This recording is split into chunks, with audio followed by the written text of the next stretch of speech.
Much of the publicly available information about the Tall Whites has come from the Millennial Hospitality series by Dr. Charles Hall. The images shown in this video are believed by many to show certain things described by Hall in his Millennial Hospitality series. Yet the veracity of his claims has been called into question. Now, this shouldn't necessarily come as a surprise to anyone. After all, we are dealing with a hotly debated phenomenon that is still widely regarded as being paranormal: the existence of aliens. Specifically, it's the reason his claims are being questioned that just might come as a bit of a surprise. Now, there might be a very simple explanation to put these reasonable doubts to rest. As always, I'll leave that up for you to decide, but either way, that's the first thing that I would like to address here in part 3. After that, we'll delve into the far more interesting possible examples of photographic evidence. Let's begin.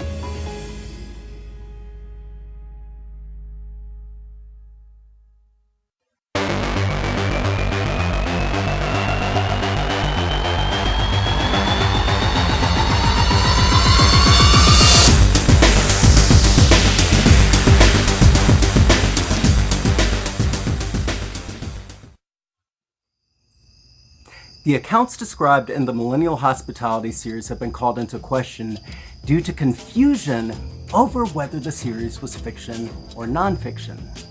While publishers typically make it quite clear as to whether a given book is fiction or nonfiction, this is a rare case where there's a pretty obvious potential reason for all the confusion. To date, there are 5 books in the Millennial Hospitality series. The first 2 books were originally published as fiction.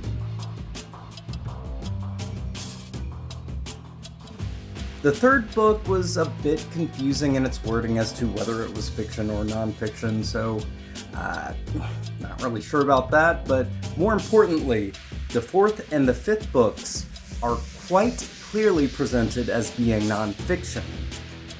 If this strikes you as being a bit odd, then congratulations, you have a working brain. So either the first few books are fiction and the last few are nonfiction, or there's a pretty glaring discrepancy that needs to be resolved. This was addressed by Charles's wife, Marie Hall, during an April 25th, 2013 interview hosted by Vinny Eastwood. The following clips are from that interview. If you'd like to watch the interview in its entirety, a link to it can be found in the description. And when Charles was 58, he came to the end of a contract and was unemployed. Actually, the unemployment lasted 18 months because when you're 58, you can have a fabulous interview, but they might hire the person who's 48 or 38. Anyway, he was about a month into this unemployment, and I walked into the computer room and he shut the screen real fast. And I said, "What are you doing?" And he said, "I'm working on a book." I read for a few minutes and I came back and I said, "We have to publish this."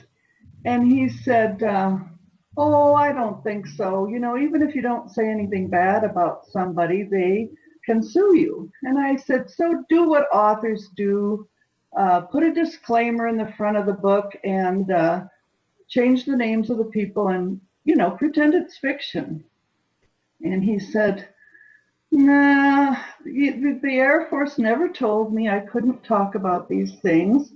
But on the other hand, they haven't been exactly forthcoming during the last 40 years. I said, "So change the place names too." Well, he still was very negative about this. And finally I said, "Charles, you're unemployed. If the men in black come to the front door, you should go with them. It's free room and board." If you've watched my 2 collaborations with Ben Miller entitled The Danger of UFO Research, A Disturbing Trend, Parts 1 and 2, then it's easy to understand why Charles Hall may have had a mountain of reservations about claiming his books were true, especially in the beginning. One of his concerns about it was getting sued, and of course that didn't happen. Furthermore, seeing as he, his family, and his associates were all safe and well after his first few publications, It's reasonable to assume such reservations would either be greatly reduced or dwindle away altogether.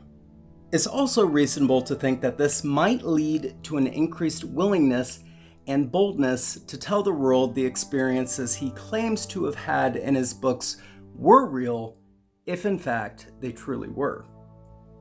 Really quickly, if you haven't seen those 2 videos that Ben Miller and I did, The Danger of UFO Research, I'll put the links to parts 1 and 2 of that series in the description as well. It's well worth a watch. There's a lot of very good information in there. And a couple people have asked me about this. There will be a part 3 to that series at some point, so just FYI. But anyway, back to the matter at hand. As I was researching the validity of his claims, I came across an online article written by prolific author and noted UFO researcher Dr. Michael Salla, titled Further Investigations of Charles Hall and the Tall Whites at Nellis Air Force Base. It outlines the findings of an independent, ongoing investigation of Hall's testimony. While it doesn't and can't prove every claim to be true, it does a fantastic job of corroborating numerous aspects of the story as a whole. As such, it creates a compelling case to support the reliability of Hall as a witness and the veracity of his claims. In the interest of keeping this part of the video brief so that we can get to the really interesting stuff as soon as possible, I won't go any deeper than this into Dr. Salla's article. However, I would strongly encourage everyone to give it a read. As with any outside work referenced in my videos, a link to this article can be found in the description. I've always been pretty open when it comes to sharing my personal opinion on a given topic, so here's my take. Is the whole story true? Is it partially true? Or is the entire series purely fictitious? I don't know. I don't think we should simply dismiss the whole thing as nothing more than a clever, well-written lie, or the product of a shallow man's scheme to achieve fortune and fame. Being true to my values, I strive to be objective and consider all points through the lens of an open-minded skeptic. It brought me to a tentative conclusion somewhere between taking the whole thing with a grain of salt and giving Charles Hall the benefit of the doubt. That's my current stance. It might change, but again, I encourage you to come to your own conclusion. Okay, by now I'm sure everyone's itching for me to cut to the chase, so let's transition to the main course, the alleged photographic evidence itself. Numerous individuals have set out to find satellite images corresponding to certain places and things described within the Millennial Hospitality series. Several of these people have been fellow content creators here on YouTube. Among them, a tenacious, eagle-eyed man by the name of David Hilton. The following is from one of his videos entitled Evidence for the Tall White Aliens. I had an interest in the story of Charles Hall and the Tall Whites for a number of years. After reading his book Millennial Hospitality, I was trying to locate the positioning of the weather stations on the bombing and gunnery ranges that he talks about in his book so that I could better understand the orientation of the various locations. While conducting my research, I ran across this photo at OpenSETI.org. I then went into Google Earth to locate some of the positions to get a closer look. What caught my interest in this photo are the sites marked at the top center of the picture that was labeled Scoutcraft Hangar and Resting and Play Area. I wanted to get a good look at those areas in Google Earth. When I looked at those areas, what I found was shocking. Before I go on, I want to make everyone aware of Charles Hall's description of the Tall White Scoutcraft. Here's an image of it. This is what I found when I looked at the area in Google Earth. It appears to be 3 structures that seem to fit the description of the Scoutcraft as described by Charles Hall. Furthermore, right above them is what appears to be a recreation area of some sort that is located on the top of a hill with no apparent access roads or paths whatsoever. It should be noted that this is in the same area that Charles Hall reported seeing these craft and the recreation area.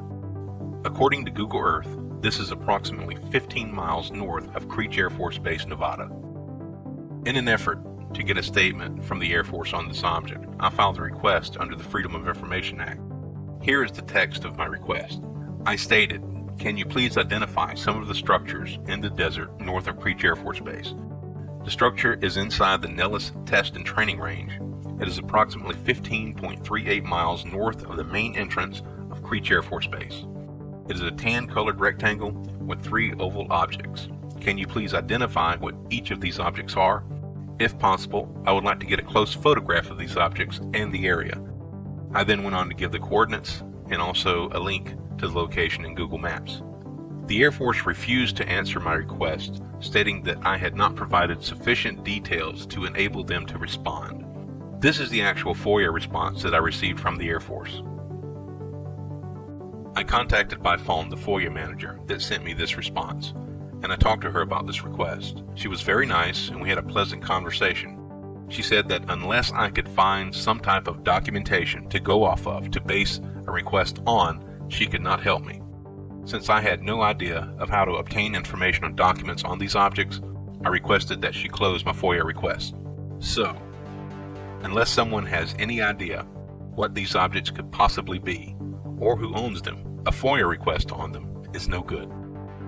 I was extremely impressed by the quality of his research and the initiative he took by filing a FOIA request. I was intrigued by what he covered in this video, particularly the possibility that some of the anomalies shown were extraterrestrial scout craft. Would it even be possible to find out if that's what they actually were? I had to know.